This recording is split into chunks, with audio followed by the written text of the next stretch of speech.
and welcome to the Data Literacy video channel. I'm Ben Jones, CEO of Data Literacy here at dataliteracy.com. So I'm going to start a new series today. This one's called Tool Tutorials, where I'm going to share with you some tips and tricks that you can use when you try to make more effective use of data using a wide variety of tools. There are so many great ones out there. This first one we'll start with is a simple little magic trick, as some of my trainees call it. We're going to take a data table from the web, put it into a spreadsheet, and have it constantly update. The context here is we're going to use Amazon stock price data.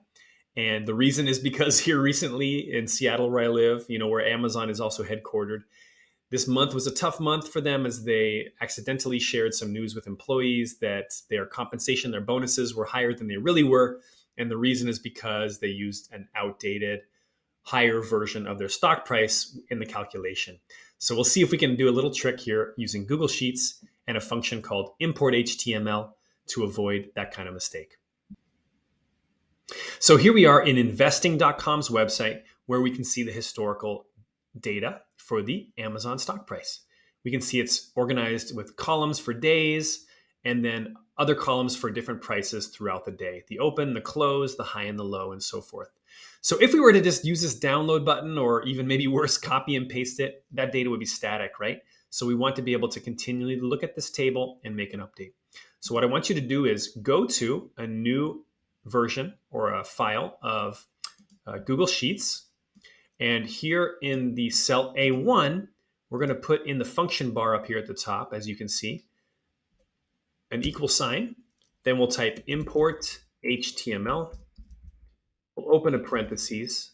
And around quotes, we want to actually paste the URL for the website here into the bar. Close the quote and put a comma and then put the word table in quotes. It's either a table or a list, depending on what's on the website. And then we'll end it with a number, which indicates the order of the table or the list on the website. In this case, 0 should do the trick, and we'll hit enter. And there we go. So we have this table, as you can see. Now, what's nice about this is if we come in tomorrow and we open up this file again, we won't see this exact table. We'll see a new row 1 at the top with the next day. And so in this way, we can always see a rolling 3-week, roughly monthly period here of Amazon stock prices, and we'll avoid having our data get stale. It'll always be showing the recent data. And so there we go. That's our first little tip or trick for this series. In the next one, I want to show you how to visualize this data using a chart type called a candlestick chart. And so that's what's coming next in this series, Tool Tutorials. So look out for that one coming soon.